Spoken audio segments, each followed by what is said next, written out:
À Istanbul, l'heure était ce samedi à la consternation, à la colère et aussi souvent au soulagement face à l'échec de la tentative de coup d'État. La métropole turque a connu dans la nuit de vendredi à samedi plusieurs heures d'affrontements d'une violence inédite dans le pays depuis plusieurs décennies. C'est simplement un gang de criminels, c'est tout. Tout le monde a pu voir que notre État et notre nation sont forts. La démocratie appartient au peuple. Nous revenons à la normale.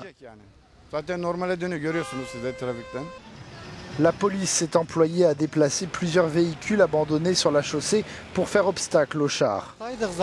J'étais dehors quand j'ai entendu des coups de feu. Un coup d'État est une mauvaise chose. J'ai prié pour que Dieu empêche le succès de ce coup d'État. Cela pourrait nous ramener 50 ans en arrière. Est-ce que cela peut arriver? Les gens ne laisseront pas cela se produire.